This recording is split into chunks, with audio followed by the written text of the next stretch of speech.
Oke,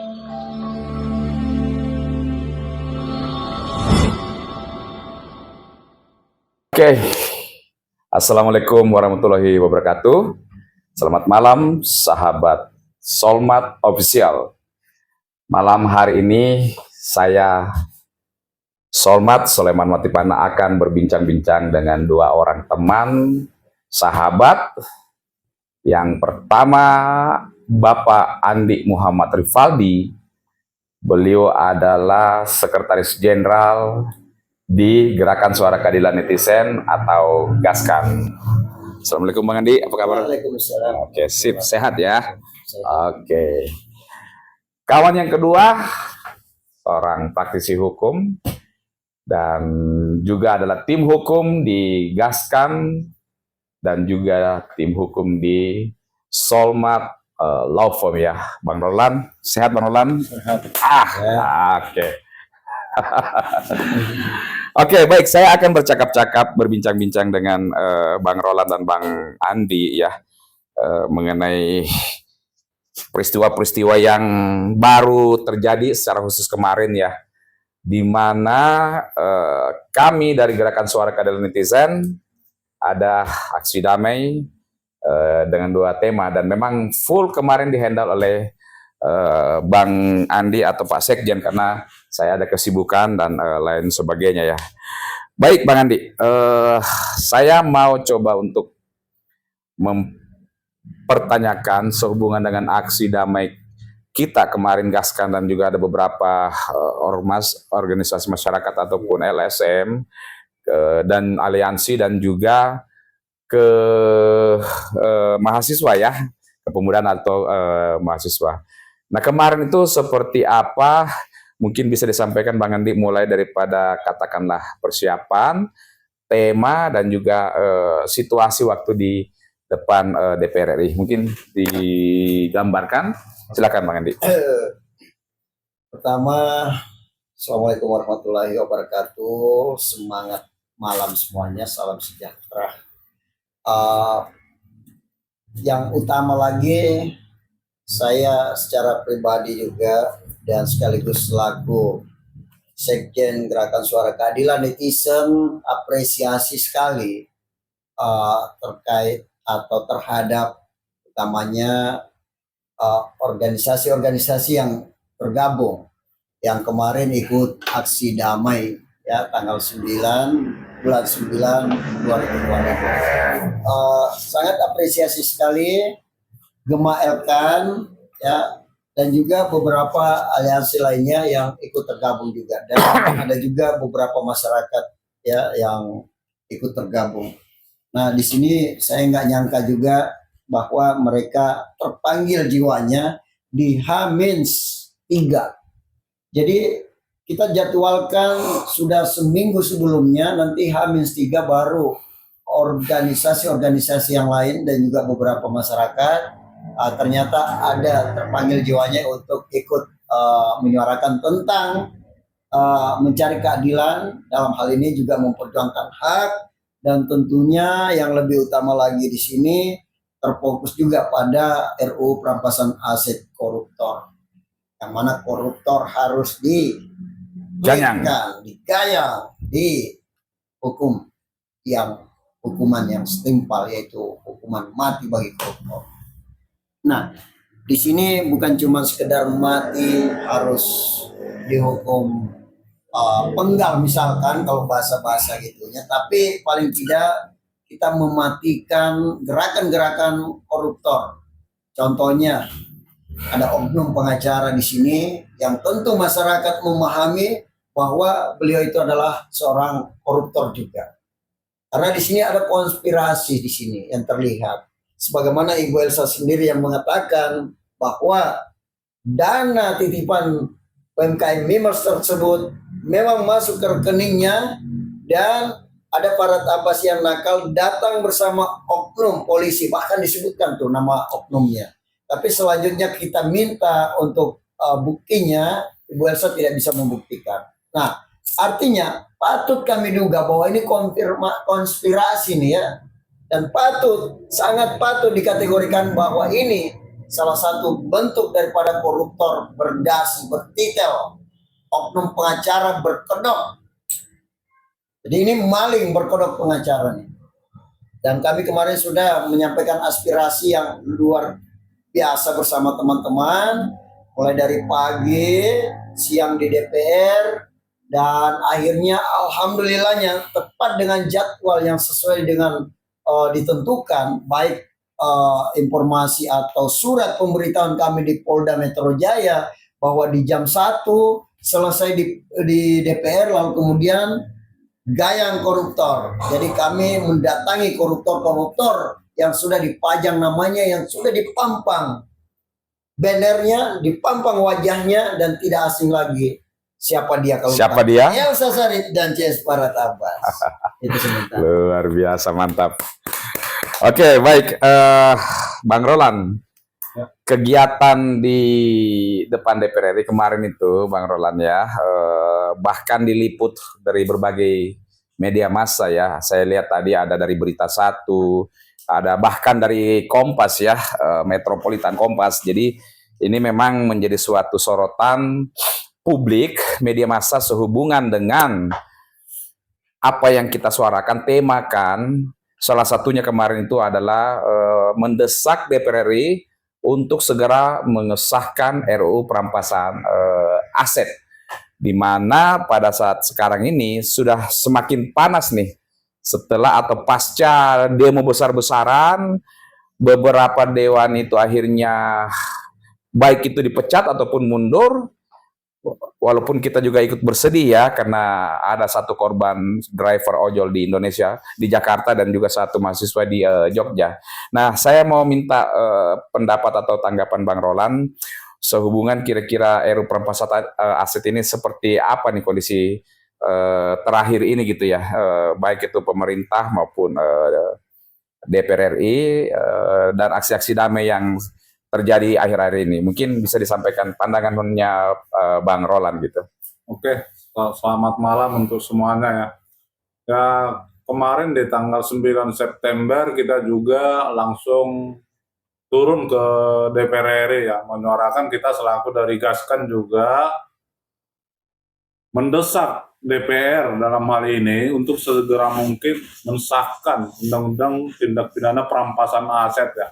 Artinya kita juga dari Gaskan atas nama inspirasi dari masyarakat, kita juga kepingin juga dalam hal ini agar DPR dalam hal ini mendengar aspirasi dari masyarakat, karena kita melihat sangat-sangat perlu untuk disahkan Undang-Undang Perampasan Aset ini, mengingat dengan adanya koruptor yang merajalela, ini akan membuat satu perekonomian negara hancur. Dan notabene juga masyarakat akan terjadi kemiskinan yang sangat-sangat berat. Ya. Oke. Saya ngopi dulu. Kemarin saya lihat Bang Andi orasinya tuh menyala-nyala ya di depan DPR RI, Bang Andi. Nah, Gaskan ini kan sudah kali ketiga ini ya Bang Andi ya, aksi damai ya, 2 kali dengan aliansi yang lainnya. Ya, bulan 5 Mei. 4 dengan Depok 1 ya? Depok, oh benar ya, kita sudah keempat ya. Nah, kalau menurut Bang Andi sebagai Sekjen Gaskan, pergerakan, bagian daripada pergerakan, apa tanggapan Andi terhadap RUU perampasan aset ini akhir-akhir ini pasca aksi damai besar-besaran kemarin gitu ya? Seperti apa Bang Andi melihat atau menilai sehubungan dengan RUU perampasan aset ini? Ya. Kalau menurut saya, ini izin secara pribadi. Oke, silakan ya, boleh ya. Pendapat pribadi ya. Pendapat pribadi diminta. Jadi kalau menurut saya sih memang yang turun aksi itu sebagian besar masyarakat umum, ya. Makanya ada kemungkinan juga patut diduga kuat ada penyusup juga yang mana mengacaukan.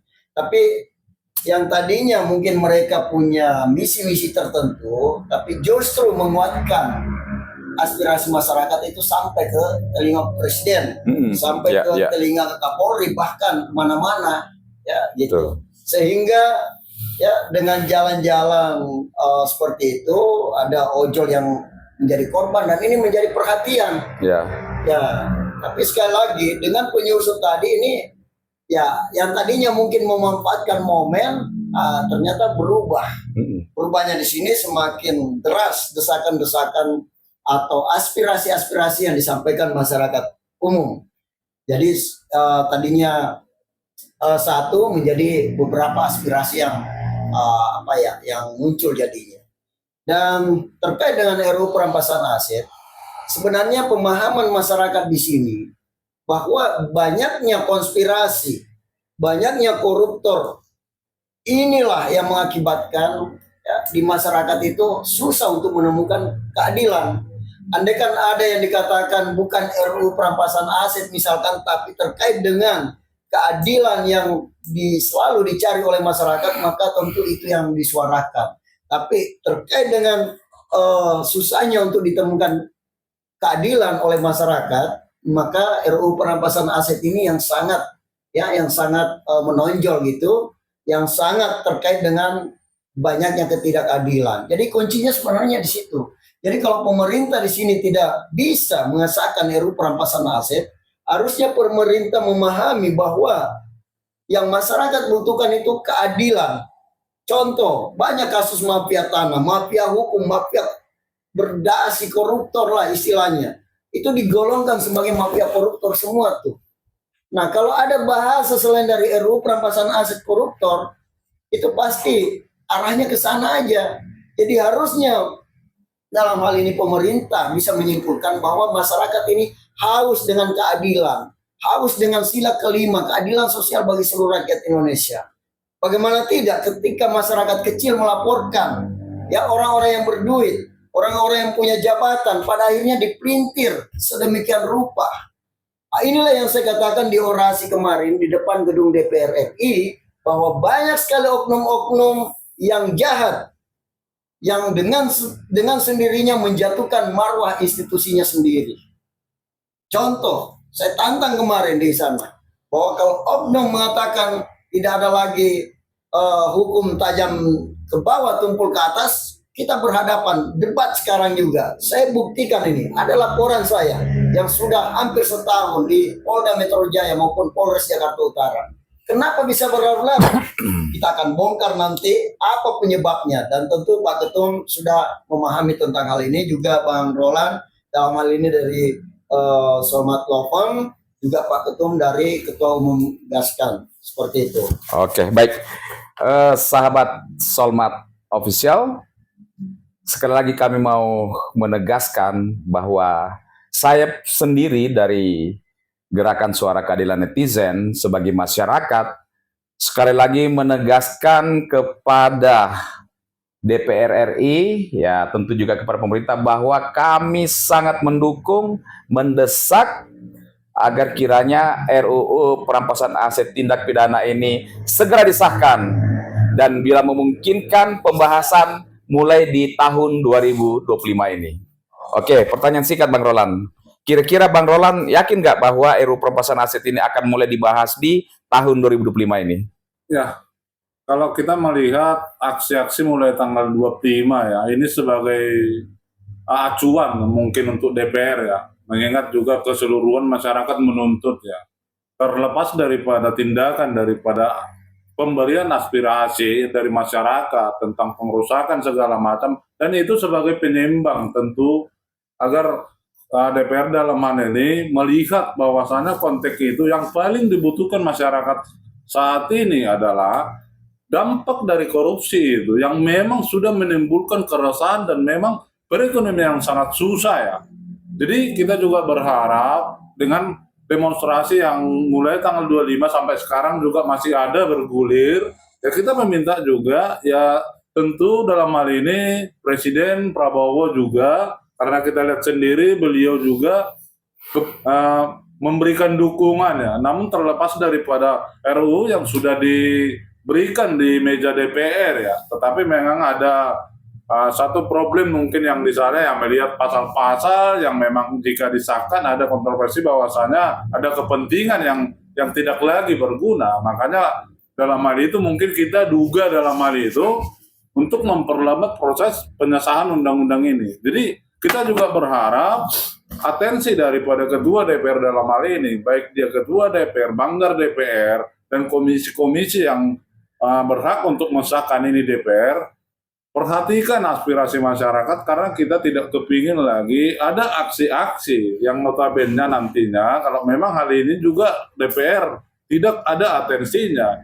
Kita juga nggak jamin masyarakat itu mungkin akan melakukan aksi yang akan lebih lama dan mungkin juga nanti akan ada timbul kerusakan begitu. Oke, Bang Andi, kita masuk ke pokok perkara. Setelah dari depan DPR RI, karena memang kita punya dua tema ya Bang Andi ya. Kemudian menuju ke rumah atau kantor ya, rumah plus kantor ya, atau ke kantor entah yang mana. Ibu Elsa Syarif, pengacara ya. Nah, sehubungan dengan tema dana titipan ya.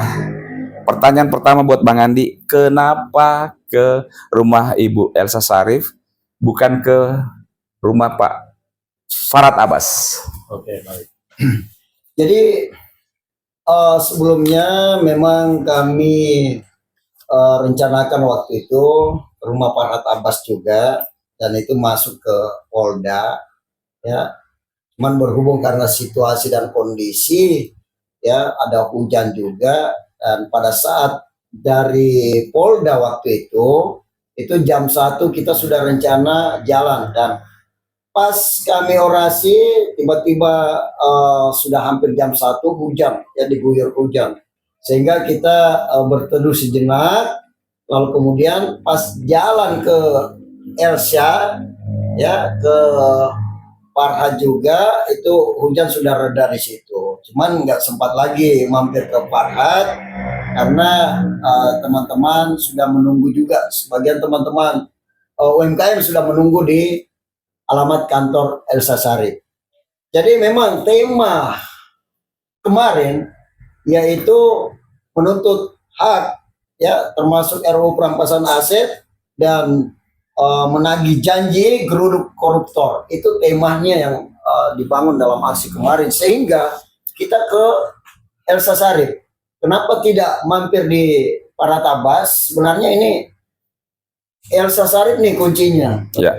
Kalau Farhad ini kan atas pernyataan Ibu Elsa Syarif, seperti yang saya katakan di awal tadi, pernyataan Ibu Elsa Syarif bahwa setelah menerima dana tersebut, diakui dana tersebut cuma yang diakui 33 miliar sesuai dengan bukti transfer yang masuk ke rekeningnya, di luar daripada fee lawyer. Ada juga transfer fee lawyer, tertulis nilai transfer fee lawyer itu ada keterangan fee lawyer. Jadi nggak bisa disamakan dana titipan ini gitu. Nah, dengan pernyataan seperti itu bahwa dana tersebut hanya sekedar numpang lewat ke rekening Ibu Elsa, dan Farhad Abbas itu yang nakal mengambil dana tersebut bersama dengan oknum kepolisian. Bahkan disebut namanya oknum kepolisian tersebut. Makanya di orasi pertama di DPR saya katakan bahwa marwah daripada institusi kepolisian ini sangat buruk di masyarakat.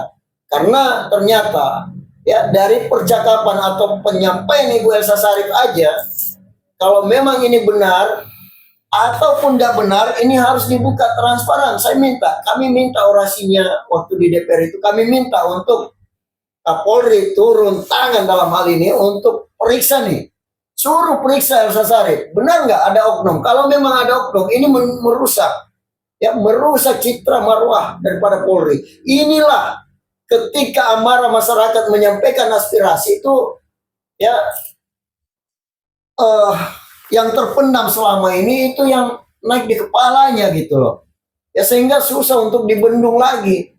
Oleh karena itu akibat daripada oknum-oknum, bukan cuma oknum kepolisian, salah satunya oknum pengacara Ibu Elsa Syarif yang merusak nama daripada citra atau marwah daripada kepolisian, karena dia menyebutkan bahwa dana titipan tersebut diambil alih oleh Farhad Abbas dan bersama dengan oknum polisi berpangkat. Ini harus diperiksa nih.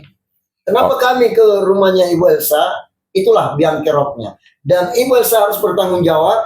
Demikian juga kenapa harus ke Farhad Abbas? Karena setelah kami menuntut dana tersebut, Ibu Elsa melempar ke Farhad Abbas dan terbukti ada surat penunjukannya, surat lawyernya, Farhad Abbas ditunjuk sebagai lawyer. Sehingga waktu itu saya katakan di dalam somasi kedua saya bahwa Anda ini ibaratnya maling tiga ini, lalu kemudian Anda dijadikan lagi sebagai penyelamat maling ini. Padahal Anda juga terdaftar sebagai malingnya. Farhad Abbas nggak bisa ngomong waktu itu. Dan itulah laporan kami di Polda Metro Jaya. Wah, ini seru juga, nanti Pak Ketua mudah-mudahan bisa memahami juga terkait laporan-laporan baik di Polda maupun di Polres Jakarta Utara. Demikian. Bang Andi, kali keberapa ini aksi demo di rumah Ibu Elsa? Kalau yang resmi kali ketiga nih. Kali ketiga ya, yang resmi ya. Resmi, wah. Udah banyak, udah berkali-kali. Pertanyaan nakal, Bang Andi. Ini pertanyaan nakal saya ya. Apa gak kasihan sama Ibu Elsa? Silakan Bang Andi. Justru karena kasihannya. Karena kasihannya. Kami mengingatkan sesama manusia. Betul, supaya insaf gitu ya. Iya, supaya insaf. Kalau ada manusia yang jahat, yang kami tahu benar-benar jahat, kasih peringatan. Dosa kita kalau nggak kasih peringatan. Betul. Iya. Semacam Ibu Elsa, kami menganggap mungkin ini ya bisa sadar sebelum hilang kesadaran lah. Tapi kalau memang seperti itu ya paling tidak kami ambil hikmahnya juga. Jangan sampai ada Ibu Elsa yang berikutnya. Ada Farhad Abbas yang berikutnya. Seperti itu Pak. Oke, baik. Saya tahan sebentar Bang Roland. Saya mau nanya nih. Ini kan sebenarnya ada proses hukum yang berjalan ya. Tadi sudah disampaikan baik itu di Polda Jakarta Utara ataupun di Polres Jakarta Utara ataupun di Polda Metro Jaya ya. Nah, seperti apa sih Bang Roland sebagai praktisi hukum memandang hukum sekarang ini, di mana dengan terpaksa Bang Andi pun bersama tentu dengan Gaskan dan teman-teman atau pihak ibu-ibu UMKM ini harus juga disertai dengan gerakan sosial, gerakan aksi gitu. Apakah tidak cukup dengan hukum ataukah seperti bagaimana? Coba apa pandangannya Bang Roland? Ya, karena tadi sesuai pernyataan Bang Andi ya, mereka juga terjun ke lapangan untuk menyuarakan, artinya untuk meminta agar itu dikembalikan, mengingat juga proses hukumnya yang saya lihat itu sudah berjalan mandek ya. Artinya udah hampir 8 bulan prosesnya itu, dan di Jakarta Utara juga Elsa dalam hal ini sudah terlapor ya, itu bukti terakhir dari SP2HP-nya. Terus di Polda juga. Dan kita juga di sini merasa ibarat satu proses hukum yang sangat sulit karena mengingat laporan ini sudah terlalu lama ya, dan memang ya masih keluar SP2HP, dan memang ada etika dalam hal ini ya untuk pengembalian UMK yang sesuai dikatakan oleh Bang Andi tadi, sampai mereka menyuarakan langsung ke depan rumah daripada si Bu Elsa dalam hal ini. Artinya mereka juga tidak terfokus dengan pidananya ya. Tapi mereka juga menginginkan bahwasanya agar bagaimana cara menjadikan restoratif justice. Jadi apa yang mereka tuntut untuk keanggotaan bahwasanya agar dikembalikan saja. Begitu. Baik, saya kembali ke Bang Andi ya. Saya lihat di aksi demo di depan rumah Ibu Elsa Sharif ini benar-benar sangat sangat ekspresif Bang Andi ya. Baik Bang Andi, kemudian juga para teman-teman UMKM, tapi sepertinya ada nuansa baru Bang Andi. Adanya pihak mahasiswa nih yang ikut mendampingi. Kalau dulunya kan sepertinya belum ada mahasiswa ya. Ada unsur mahasiswa dan tentu juga kita sebagai gerakan suara keadilan turun juga gitu kan ya. Nah, seperti apa sampai ini bisa terjadi bahwa ada atensi juga dari mahasiswa? Kalau Gaskan mungkin sudah beberapa kali kita bahas ya. Saya mau coba spesifik, mahasiswa juga jadi ikut pendampingan secara sosial gitu. Coba deh pendapatnya Bang Andi. Terkait mahasiswa yang ikut, ya bahkan naik di mobil komando juga, berorasi ya. Berorasi, itu memang panggilan nurani juga setelah ketemu saya, kemudian tidak tidak secara ini juga ya, secara kebetulan ketemu juga dengan Ngobrol-ngobrol ibu gitu ya. UMKM. Iya, iya, iya, iya. Oh, oke. Itu mahasiswa ini awalnya ketemu ibu UMKM. Ibu-ibu UMKM ya. Oke. Ya, ada yang namanya Ibu Berti ya. Ibu Mm-mm. Berti ketemu dengan mahasiswa, lalu kemudian menyatakan, oh iya, saya kenal kalau Bang Andi ini YouTube pernah ada ini UMKM. Saya ingin sekali juga menyuarakan tentang ya terkait dengan ini kejahatan benar ini yang dilakukan oleh oknum, dan ini sangat kuat ini. Kalau kita nggak bersama-sama, wah tentu susah ini. Oke. Dan di situ kemarin saya buktikan bahwa banyak teman-teman mereka ini siap hadir juga. Ya, ya. Bahkan kalau bilang 200, 500 pun siap hadir. Cuman kembali lagi, saya bilang saya pahami kalau mahasiswa nggak mungkin lah biaya orang tuanya yang Ya, harus ya, ya. ongkos. Iya dong, Ya, mereka kan belum bekerja ya. Nah, di sisi lain, ya tahu sendiri kita semua saling memahami UMKM, gak ada anggaran Iya, untuk itu.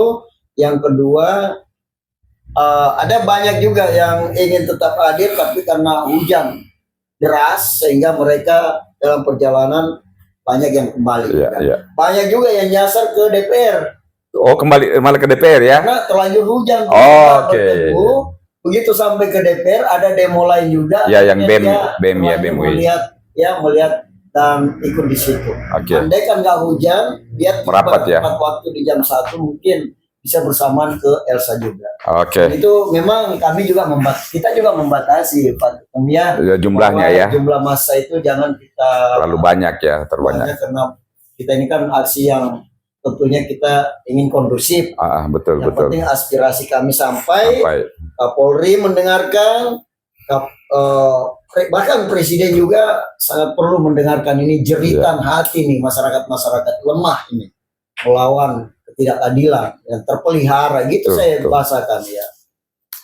Oke, jadi sahabat Somat, saya juga sebagai Ketua Gerakan Suara Keadilan Netizen mengucapkan terima kasih buat adik-adik mahasiswa yang punya panggilan hati nurani untuk mendukung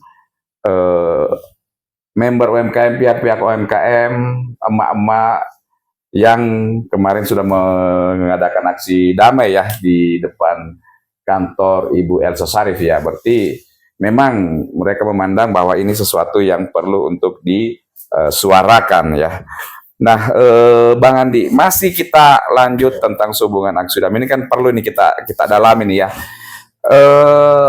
Saya lihat banyak juga ibu-ibu yang histeris ya, ibu-ibu yang histeris, ya, bahkan sempat ada dorong-dorongan dengan pihak kepolisian, ya. Jadi saya juga bikin satu video ya di akun TikTok saya bahwa tolong Pak Polisi dijaga emak-emak UMKM yang lagi memperjuangkan haknya. Nah, seperti apa Bang Andi melihat keterlibatan polisi kemarin? Apakah masih tetap netral, apa sudah mulai ada keberpihakan dan lain sebagainya. Jadi biar mungkin kalau ada pihak kepolisian. Oke. Ya, terkait dengan oknum atau bisa dikatakan yang berwajib ya, karena ini bukan oknum ini, pihak pengamanan yang di lapangan. Iya, pihak pengamanan yang di lapangan itu saya melihat tidak sesuai dengan tugasnya ya. Kalau tugas pengamanan atau pendampingan aksi itu, apapun yang disampaikan orasi, yang diminta orasi, harusnya beliau-beliau yang dipasang di sana ini bisa tanggap.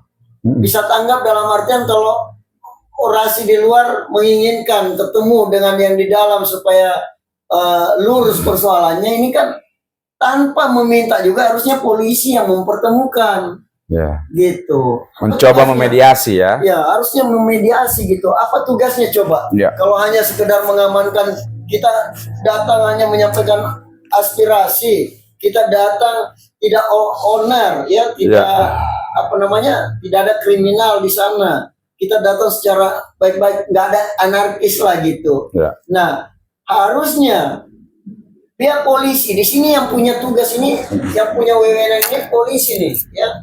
Kalau memang orasi yang kita sampaikan ini dianggap fitnah, polisi silakan ya, nanggap pendemo juga nggak apa-apa kok. kalau menyebar isu fitnah di situ, ya kan? Nah, untuk membuktikan ini polisi harusnya bertegas. Bu Elsa ketemu nih. Anda sudah difitnah, kalau memang Anda benar, ketemu. Kami sebagai pengamanan di sini nanti mengamankan siapa yang salah di sini. Nah, harusnya seperti itu. Ini baru sampai. Jadi ini banyak sebenarnya protes-protes dari masyarakat ini ya, terkait dengan aksi unjuk rasa yang sudah dibolehkan dalam undang-undang, dilindungi undang-undang, lalu kemudian ya apa gunanya kalau aspirasi itu tidak segera ditanggapi? Harusnya petugas yang di lapangan itu segera menanggapi siapa yang salah di sini. Begitu juga kalau DPR, siapa yang salah di sini? Kalau DPR nggak bisa dipertemukan, ya harusnya petugas bisa menyimpulkan bahwa ya ini harus ada perhatian khusus gitu. Nah, sebenarnya begitu, itu baru hebat. Indonesia hebat tuh. Iya. Bisa bilang Indonesia hebat kalau belum maksimal ini institusi-institusi yang sebenarnya sudah ada tupoksinya, tapi mereka nggak jalankan sesuai gitu loh.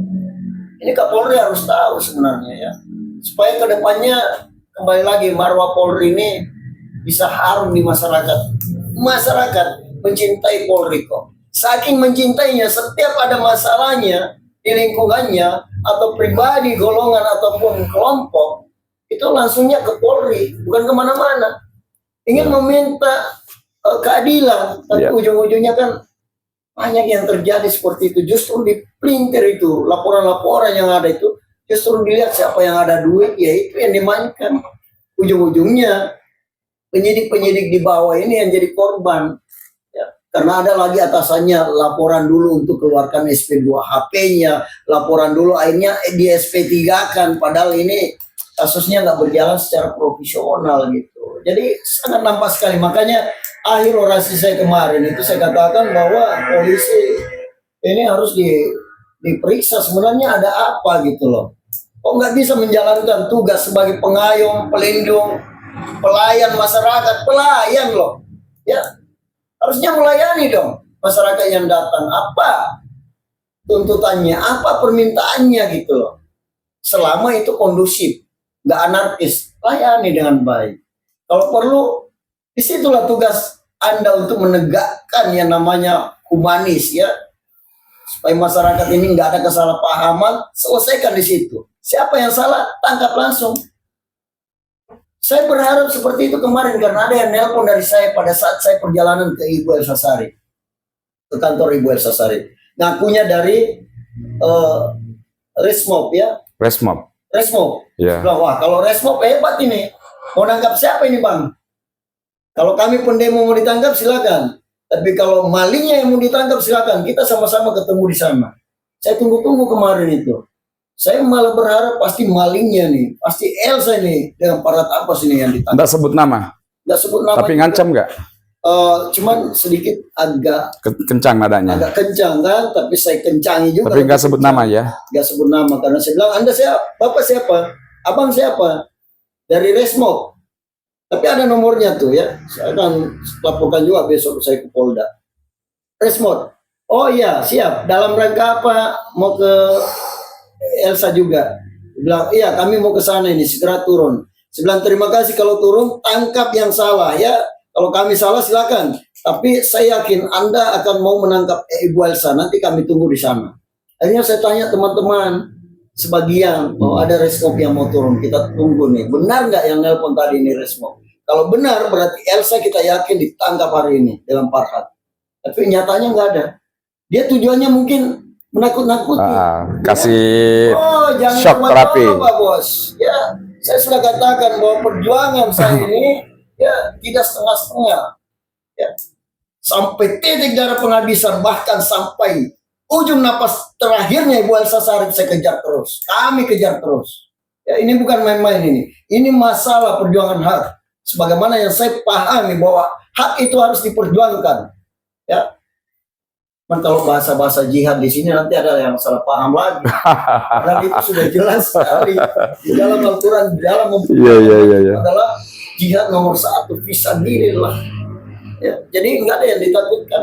Bahkan saya bersyukur kalau dalam kondisi memperjuangkan hak, lalu kemudian terjadi gimana-gimana, saya menganggap bahwa itu sesuatu yang hadiah buat saya gitu. Karena dunia ini cuma sesaat. Jangan sampai Anda sesat, wahai Bu Elsa Sarif, CS Farhad Abbas dan konco-konco kurcaci-kurcacinya. Ini kalau saya. Oke, baik. Nah, tahan, masih panjang ini Bang Andi, masih panjang.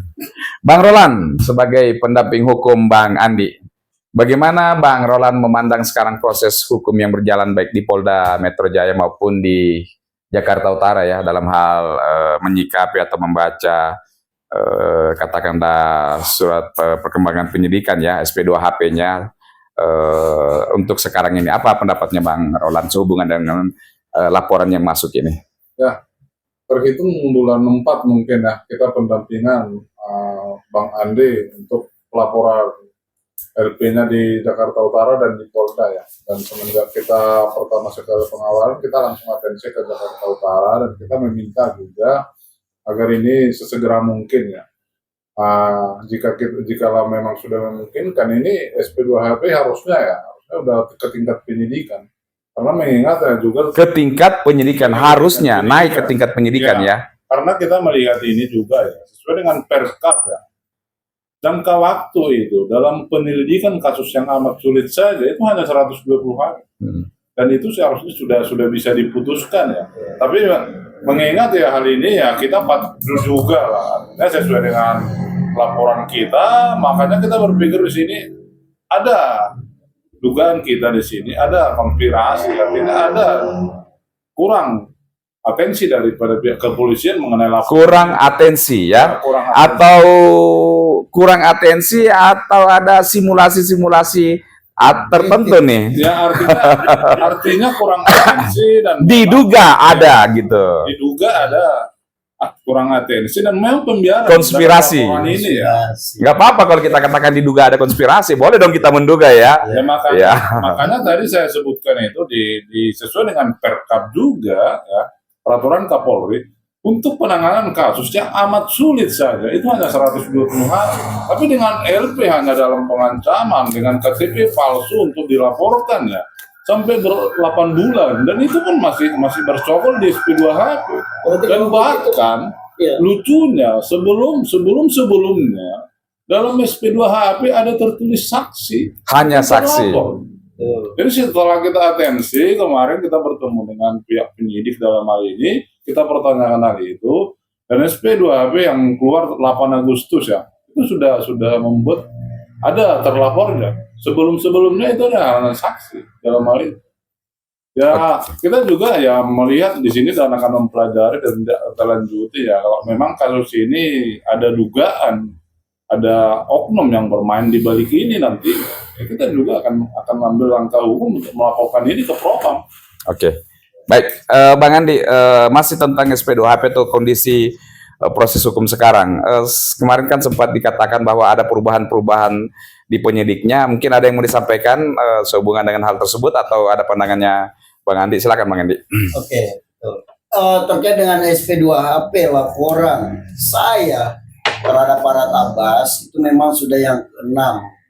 Yang ke-7-nya ini saya dengar informasi bahwa dalam waktu dekat minggu depan itu sudah gelar perkara. Untuk yang di Polda Metro Jaya. Polda Metro Jaya ya, berarti hubungan dengan Farhad Abbas. Dengan Farhad Abbas tentang ancaman-ancaman, tentang pencemaran, tentang laporannya itu kami lapor balik dan itu berjalan. Kalau laporannya Farhad Abbas terkait saya itu cuma isu-isu aja. Memang ada laporannya, kami cek, kan bisa dicek secara online tuh di Mabes Polri, kelihatan semua tuh ya.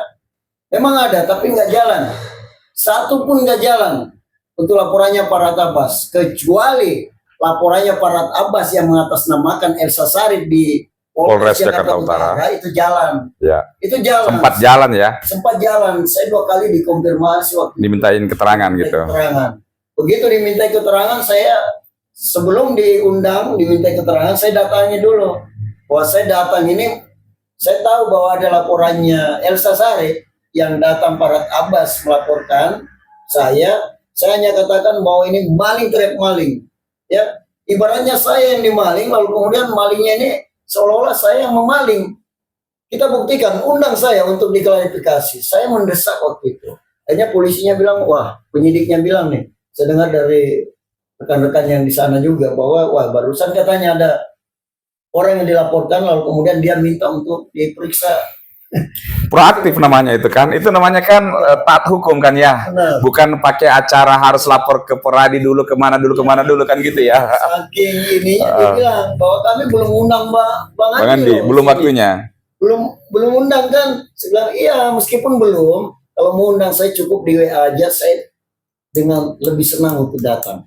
Begitu saya datang, saya lihat laporannya, saya lihat ini nggak sesuai lokusnya nih. Saya akan lapor balik, ya kasihan juga ini penyidik yang nerima laporannya kan, Iya. di SPKT-nya kan. Kok bisa nerima nggak sesuai lokus? Sejak kapan saya di Jakarta Utara? Sejak kapan Ibu Elsa di Jakarta Utara? Kalau kemudian bisa melaporkan di Polres Jakarta Utara, ini ada apa nih? Ya, apakah penyidik yang menerima laporan palsu ini nggak sesuai lokus? Ini sudah melanggar Perkap nih. Oke. Ya, saya bacakan pasalnya. Lalu kemudian yang kedua, terlihat ada KTP, ternyata yang digunakan itu adalah KTP Jakarta Utara. Nah, makanya itulah yang digunakan itu yang untuk dasarnya lapor. bahwa lokus ini memang Ya. wajar di Jakarta Utara, tapi setelah dicek, oh itu bukan alamat Elsa. Ya. Bahkan alamat yang digunakan itu alamat orang lain yang juga keberatan. Kok selama ini setiap ada masalah Elsa kok dicari di alamat sini? Ternyata setiap ya langkah-langkahnya yang bermasalah, otak-otak licik-liciknya itu, dia gunakan alamat itu, alamat orang untuk di situ. ini ya, membuat suatu rekayasa ya.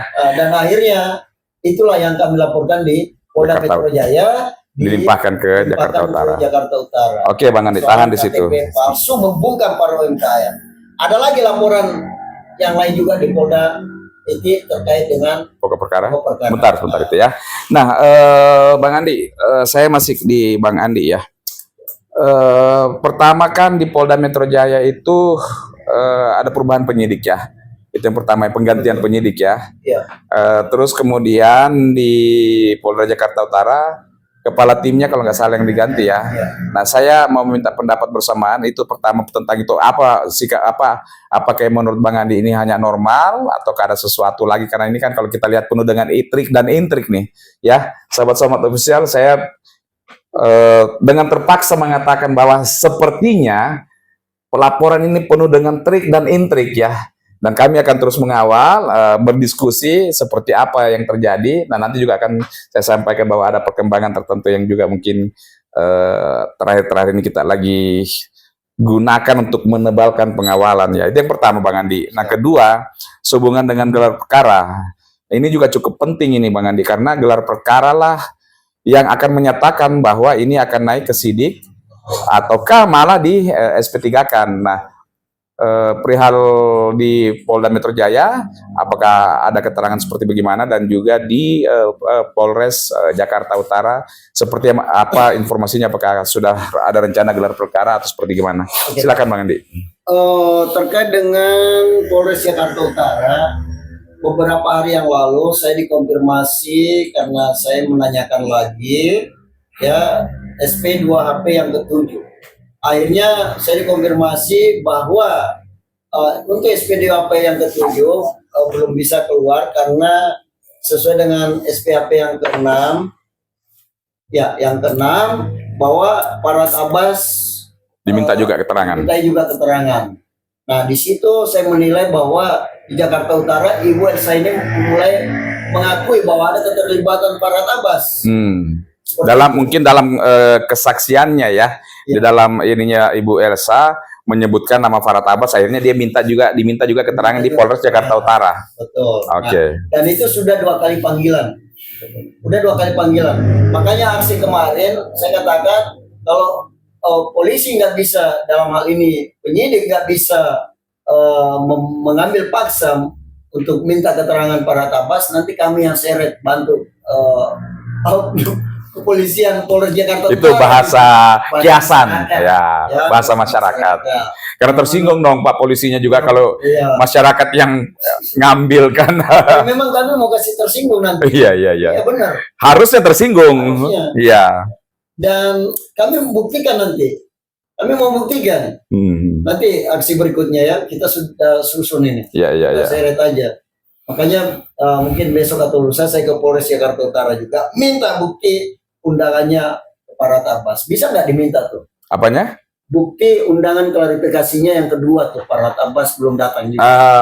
Kalau diminta sih bisa aja. Bisa aja. Tapi apakah polisi mau kasih itu mesti menjadi kewenangannya Ya. Ada chattingnya, kepolisian ya. Dikasih ada chattingnya, ada oh ini, ya ada rekaman ini juga, ya bahwa ini loh, Anda dicari sudah Ya, ya, ya. nggak datang. Jadi kami yang seret karena ini persoalan hukum ini. Oke. Kami merebut keadilan namanya nih. Iya, iya, iya. Jadi saya potongnya sedikit ya. Ya. Jadi di Jakarta Utara itu belum ada informasi tentang gelar perkara nih.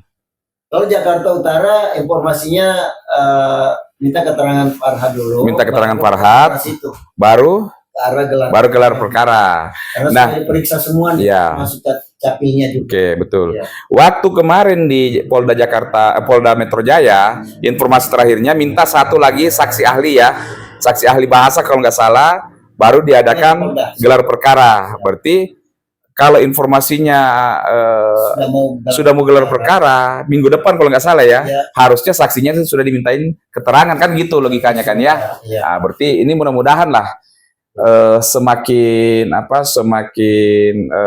cepat perkembangannya ya. Kalau kita lihat kan gelar perkara ini dalam waktu di Polda Metro Jaya dalam waktu dekat gitu ya. Nah, Bang Roland, seperti apa nih Bang Roland menyikapi nih, melihat pandangan hukumnya? Ini kan sudah mau gelar perkara nih, kira-kira ada tanggapan dari sisi hukumnya atau seperti gimana Bang Roland? Ya mungkin saya buat selingan ya, analogi hukum ini. Kita bagaimana memaksa masyarakat untuk taat proses hukum, sedangkan alat penegak hukum saja tidak mentaati hukum itu sendiri begitu. Dalam hal kasus ini di mana ya? Ya artinya kita sebagai penegak hukum, bagian daripada penegak hukum harusnya menghargai hukum itu, proses, dan jika memang kita diperlukan dalam hal itu kita siap. Jadi tidak ada artinya ya pembiaran di situ atau mengelak dari hal proses hukum begitu. Oke, jadi dipertanyakan balik ya, bagaimana mungkin masyarakat bisa taat hukum kalau aparat penegak hukum sendiri tidak taat pada hukum itu sendiri dalam artian SOP daripada hukum itu sendiri. Salah satu contohnya di Perkap mengatakan bahwa proses penyidikan yang sederhana itu ya paling lama sekitar 120 hari. Ini itu kasus yang amat sulit. Ya, amat sulit gitu ya. Kenapa saya lontarkan analogi hukum seperti simpel ini? Ya karena sudah tertulis di Perkap juga, dan laporan daripada klien kita sudah berjalan hampir 8 bulan. Berarti ada pembiaran dalam hal ini. Begitu. Oke, baik Bang Andi, ini kita bicara ini sesuatu yang isu baru lagi ya. Saya pun juga baik sebagai ketua Gaskan ataupun managing partner di Solmat Law Firm agak kebingungan bicara tentang surat pemberhentian penyelidikan ya, SP3 terhadap laporan yang lama ini. Boleh masuk ke situ nggak? Ini cukup seksi nih. Seksi ya, oke. Sebelum masuk ke situ, ya terkait demo dulu yang kemarin, ada yang belum saya ungkapkan. Oke, lanjut, silakan dulu, silakan. Ya, saya ungkapkan dulu bahwa pertama ada terobosan masuk, ya itu karena saya melihat kewajaran juga karena berulang kali. Upaya masuk ya? Ya, upaya masuk. Upaya masuk. Dan sudah masuk nih? Sudah masuk, tapi kan kondusif. Kondusif ya? Kondusif, karena kenapa? Hanya ingin meminta keterangan dari Ibu Esa, gitu, kondusif. Bahkan ada yang masuknya lewat tempat arah lain juga, ya itu saya kira sah-sah saja. Karena tujuannya yaitu ingin mengganjal pagar, yang mana pagar ini menjepit ibu-ibu tadi. Jadi tujuannya seperti itu. Jadi nggak ada masalah. Dan terkait dengan rantai, ya gembok, itu bagian simbolis sebenarnya ya, bahwa Anda ini masih mending kalau digembok dari luar, belum dijeruji besi nih, dipenjarakan nih. Itu simbolis daripada penyampaian aspirasi. Jadi kalau dianggap itu kesalahan, nggak ada pengerusakan di situ. Kecuali kalau dianggap itu mempermalukan, wah itu Justru memang Sudah pasti itu memang targetnya gitu ya. target. Agar Ya. supaya mau ini bisa segera selesai kan gitu ya. Dan dalam situasi kondisi saya drop waktu itu karena memang begadang, nggak tidur, lalu kemudian lanjut aksi, drop juga dan capek juga Ya. melihat ibu-ibu yang begitu gigihnya, lalu kemudian terbatas hanya karena kita harus kondusif, kita harus proaktif dengan baik semua, sehingga saya dropnya di situ. Dan setelah itu, setelah sadar, saya sampaikan juga, lepaskan gembok yang ada di sana. Karena bukan tujuan kita itu. Hanya simbolik ya. Simbolik. Menunjukkan suatu ekspresi perlawanan bahwa apa yang dirasakan oleh UMKM seperti itulah, merasa penderitaan keterkungkungan gitu kan ya. Nah akhirnya nih Nah, itu. kantormu ini rasakan ini kalau digembok gitu kan ya, biar paham juga gitu dan mau untuk segera mempertanggungjawabkan. Dan terkait itu gemboknya udah terlepas. Oke. Sehingga teman yang bawa kunci, kami tunggu waktu itu bawa gemboknya ambil kembali. Dia bilang gembok udah hilang, udah lepas. Ya udah kalau gitu, tujuan kita kan hanya itu. Ya. Tapi kalau itu dia jadikan bukti, saya senang juga.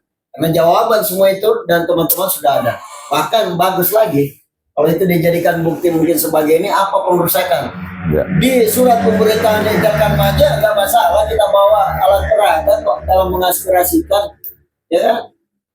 Justru alat peraga itu hampir ngecekik leher saya juga tuh. Justru harusnya mereka bersyukur, ya bersyukur karena alat peraga ini kita tunjukkan bahwa seperti ini sifat Anda ini mencekik. Iya, betul. Kalau dijabarkan secara detail lagi nih ya, secara ke dalam gitu. Nanti ya. Silakan Pak Ketum, kita ke pokoknya nih. Pokoknya ya, tema yang cukup cukup menarik ya. Saya pun juga sebagai tim hukum, tapi ya malam hari ini karena saya sebagai host ya. Nah, berbicara tentang adanya satu surat SP3 yang Bang Andi terima, dan itu tidak langsung dari pihak kepolisian ataupun pihak pengacaranya Bang Andi dulu ya, tetapi dari pihak lain gitu ya. Dan ini memang akan dikonfirmasi mungkin besok juga gitu ya, sehubungan dengan surat tersebut ya, penjelasan gitu dari penyidiknya. Nah, Bang Andi mau langsung jelaskan kronologisnya atau saya perlu arahkan dulu?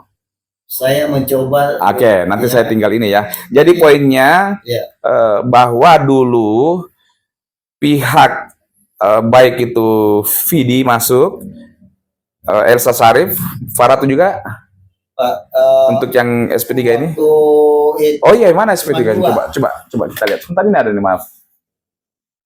Ini ya, sahabat somat ya. Kita baca dulu di sini siapa sih yang terlapor waktu itu.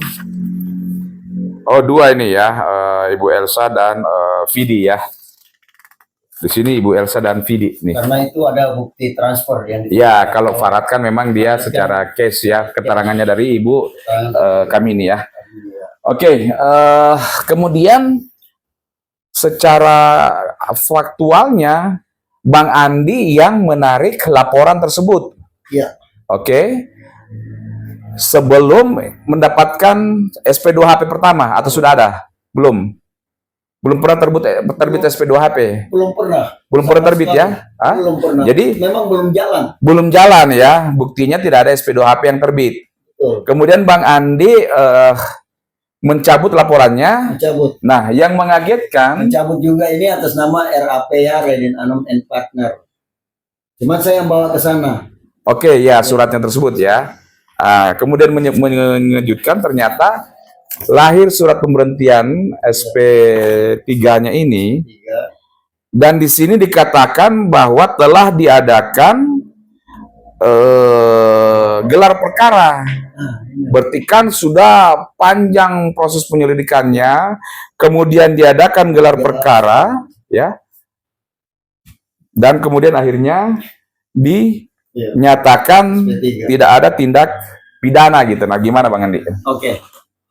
Jadi surat ini saya baru ketahui setelah ada laporannya Jaka Irawan ya atas nama Farhat melaporkan Dale Effendi bersama Andi katanya. Ya benar-benar. Pada saat itu Dale Effendi kan memang menyampaikan bahwa Andi nanti akan saya bawa sebagai saksi. Siapa Dale Effendi? Perlu disampaikan. Andi itu Orang pihak lain yang juga merasa masih pihak lain, dan saya pernah tinggal di rumahnya juga. Ya. Dan setelah melihat tapi ada peristiwa hukum dengan ada peristiwa hukum para dengan tabas juga. dan sama dengan kronologis yang saya Oke, jadi ada juga ininya keterkaitan secara hukum ya. secara hukumnya Oke. dia sebagai Pelapor juga. kliennya Oh, Farhad, oke. tapi dicurangi juga. Oke, Dalam lanjut. artian diminta dana, Ya. kemudian nggak Oke, enggak usah diurusi. melebar ke sana. Ya. Oke, terus Gitu. dari beliau lah Bang Andi dapat ini. Iya, Oke, lanjut. saya dapat itu karena mungkin selama ini mungkin itu surat itu juga dia tembuskan Kemana-mana, ya, ya. supaya Membuktikan bahwa tidak ada peristiwa pidana dalam hal ini. untuk menutup semuanya. Nah, ini kuncinya nih. Ini yang saya baru dapatkan dari bulan Maret kan. Dari bulan Maret ya. Padahal, kalau nggak salah bulan Januari atau Februari itu kita sudah cabut LP ini. Kita sudah cabut LP ini. LP-nya udah dicabut ya. Kok bisa ada SP3 di bulan Maret? Ada apa dan tidak pernah dilakukan penyelidikan? Karena kan sederhananya kan harus dipanggil dulu pihak-pihak terkait ini. Iya. Apalagi Iya. di situ tertulis gelar perkara. Iya. Bagian tanda tangan situ ini kita bongkar kedok-kedok oknum seperti ini.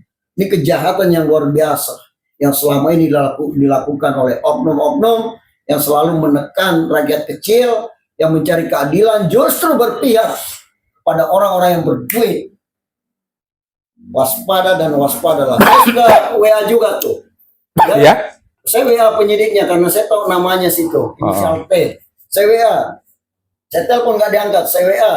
Ada apa Anda? Ya, dibayar berapa Anda sampai seperti ini ada yang terbit nih.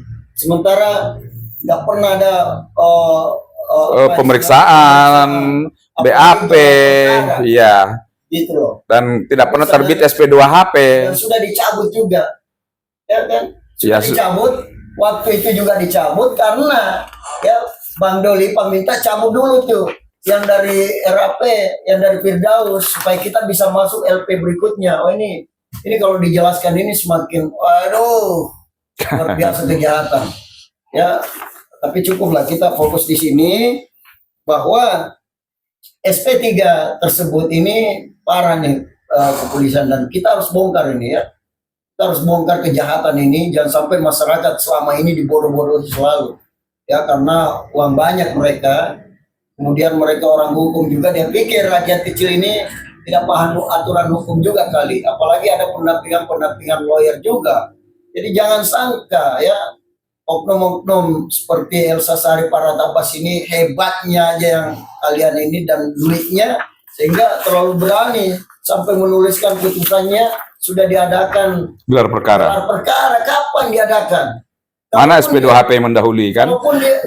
Kalaupun diadakan, masa lawyernya nggak menyampaikan ke kami?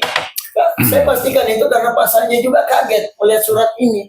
Bilang kok ada surat seperti ini, ya kan? Ini nggak pernah kok kita diperiksa, nggak pernah kok gelar perkara. Ada apa ini sebenarnya? Nah, disitulah kejahatannya ini. Dan ini harus dibongkar. Waktu itu melapor di bulan berapa Bang Edi? Ingat nggak? Kalau Atau di melapor, tahunnya ya? Masih tahun 2024. 2024. Bulan-bulan berapa? Ingat nggak? Sekitar bulan 7 kalau nggak salah atau 6, sekitar bulan segitu. Kemudian kita cabut karena nggak jalan-jalan, ya kita cabut di bulan 1 apa 2 gitu di 2025. Kemudian SP3-nya malah keluar di bulan 3. Ini kan dahsyat benar ini. Ya kalau di sini kan dikatakan bahwa sudah terbit surat perintah penyelidikan ya di bulan Agustus 2024. Tapi nanti kita akan cek ya. Kejahatan ini yang dilakukan ini, oknum-oknum berdetail, berdasi, oknum kepolisian merusak institusi. Ini yang dia katakan Pak Alex ini bahwa bukan lagi oknum karena institusi ini udah. Ini harus sampai ke Kapolri nih ya. Ya. Kita bongkar. Ini bukan persoalan gimana lagi, kita bongkar kejahatan ini supaya rakyat tidak apa ya istilahnya, terlalu kecewa dengan keadaan yang nyata gitu loh. Nyata benar tapi selalu disalahkan dengan cara-cara seperti ini. Baik, kita sudah masuk ke bagian-bagian akhir ya. Jadi mungkin ada pertama itu closing statement dari Bang Roland. Ya, artinya dalam pendampingan pelaporan Bang Andi ya, kita juga berharap kepada Kapolres Jakarta Utara dalam hal ini untuk lebih melihat dan melakukan atensi ya. Mengingat karena sudah terlalu lama kasus ini, kita juga meminta ya agar transparansi ya tentang laporan itu, dan klien kita juga di sini bisa mendapatkan keadilan sesuai dengan pelaporannya, begitu. Oke, baik. Terima kasih Bang Roland. Bang Andi, closing statement yang menggebu-gebu sambil oke.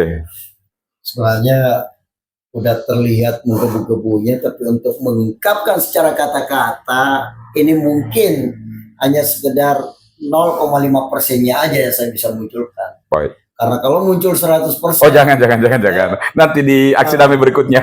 muncul 100%, kasih tuh tangan kanan atau tangan kirinya Parat itu. Maaf. Ya. Jadi sejauh itu kalau mau apa ya istilahnya Mengekspresikan ya. ekspresikan, karena sebagai rakyat ini saya bukan merasakan pada diri saya sendiri, Ya. tapi merasakan begitu susahnya rakyat mendapat keadilan. Oke. Ya, karena ceritanya seperti tadi, yang nyata-nyata orang salah saja justru mereka pelintir bekerja sama dengan institusi. Benar yang dikatakan Pak Alis Paparikot tuh, bukan lagi oknum, institusi. Terbukti itu surat tuh SP3 nggak pernah dilakukan ya pemeriksaan, Penyelidikan. Tiba-tiba nggak gelar pernah perkara ya. dilakukan gelar perkara, kok tertulis sudah dilakukan gelar perkara dan tanggal bulannya jelas semua, padahal nyata-nyata ya pokok perkara yang dilaporkan itu nggak pernah berjalan. Firdaus Wibowo dari RAP juga menyatakan seperti itu, nggak pernah berjalan. Ya, lalu kemudian kok bisa SP3 ada lagi keputusannya bahwa sudah di apa istilahnya nih digelar perkara dan tidak ditemukan tindak pidana. Tidak pidana. Ada apa ini? Ya, Berapa ini? Mungkin saya meluruskan ya. Kalau kita berbicara tentang pelaporan ya, pasal 32, 378 itu penipuan dan penggelapan, itu juga tidak serta-merta dicabut satu laporan itu, tidak serta-merta juga itu bisa di SP3 kan. Artinya dalam proses ada alat bukti dalam hal itu. Ini proses berjalan. Ada alat bukti baru, ada bukti baru. Ada alat bukti baru bisa. Ya, juga. arti kata ditutup tapi masih ada celah untuk dilanjutkan. Ya artinya ya kalau kita berbicara delik biasa, ini termasuk delik biasa ya 372, 378. Sekalipun kita cabut itu bukan serta-merta itu langsung diberikan SP 3HP-nya. Tidak. Artinya itu bisa juga kalau unsur yang ada di dalam ini mereka juga berhak memproses hal itu. Oke. Berarti ini kejahatan ya. Ya. Oke, saya closing statement. Silakan.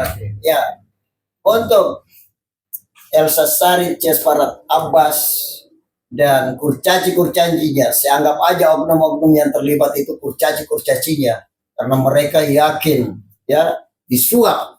Makanya kenapa rakyat selalu mendesak RUU perampasan aset harus segera disahkan. Ada apa dengan DPR RI? Ya, ada apa nggak disahkan gitu loh? Karena terlalu banyaknya kejahatan suap yang ada di sekitar, di sekeliling, baik dekat maupun jauh, yang dirasakan oleh masyarakat. Dan kalau RUU perampasan aset itu disahkan, maka hal-hal seperti ini tentu ya mereka berhitung. Apalagi kalau mau disuap cuma berapa untuk menutupi kesalahannya, untuk menjatuhkan rakyat miskin. Nah itulah RUU perampasan aset ini sangat penting sebenarnya ya, untuk keadilan, supaya oknum-oknum, institusi-institusi yang selalu ya menginginkan untuk disuap, maka mereka habis. Oke, baik. Sahabat Solmat Official, demikian perbincangan kita malam hari ini dengan Bang Andi sebagai Sekjen Gaskan, dan juga dalam hal ini adalah koordinator daripada UMKM, demikian juga dengan Bang Roland, baik sebagai tim hukum daripada Gaskan, ataupun juga tim hukum daripada Solmat Law Firm yang mendampingi Bang Andi ya. Masih banyak hal sebenarnya yang kita bisa eksplor ya. Masih banyak hal yang kita bisa dalamin, cuman memang kita membatasi 1 jam di acara podcast ini, dan mungkin besok atau lusa kita akan lebih eksplor lagi ya. Apalagi besok memang rencana akan menemui 2 penyidik ya Bang Andi, penyidik untuk yang laporan terhadap FA, dan juga penyidik yang menyatakan SP3 ini ya, yang tadi Pak Ibtu itu ya, untuk mendalami kenapa sampai model SP3-nya seperti ini. Dan kita akan melihat perkembangan ya, tadi Bang Roland sudah sampaikan ya, di samping kita akan suarakan, kita akan melihat bila memang perlu, dan harusnya sih perlu ya Bang Roland ya, kita akan coba untuk memberikan atensi dengan melaporkan, karena sangat fatal sebenarnya dalam kasus ini ya. Nanti di kesempatan lain kita akan lebih mendalami di mana fatalnya ini sebenarnya, karena seolah-olah bahwa apa yang sudah dilaporkan ini seolah-olah sudah tidak ada tindak pidananya, tidak ada pidananya. Nah, itu yang kita akan dalami untuk berikutnya. Baik, Solmat Official. Izin Pak Ketum, satu lagi. Oke, silakan. Saya ajak pesan kepada Ibu Elsa Sarif dan semuanya, para tabas juga, termasuk ya oknum-oknum yang terlibat. Sengaja kami kemarin aksinya cukup sampai di situ, karena kami akan rencana aksi yang lebih besar lagi, aksi lanjutannya nanti, untuk mendalami dulu persoalan yang besok ini. Ya. Makanya kami besok ke Polda, mungkin juga lanjut ke Polres. Kalau kemudian dari situ, ini nanti yang akan kami bawa untuk orasi aspirasi selanjutnya, dan mungkin kami sampai di Mabes Polri juga. Jadi ada iring-iringan atau konvoy nanti seperti itu. Iya. Cukup? Oke, baik. Terima kasih sahabat Solmat Official, dan kita akhiri malam hari ini, dan saya ucapkan terima kasih. Assalamualaikum warahmatullahi wabarakatuh, dan salam Solmat Official. Oke, sebelum ditutup kita gaskan. Oke.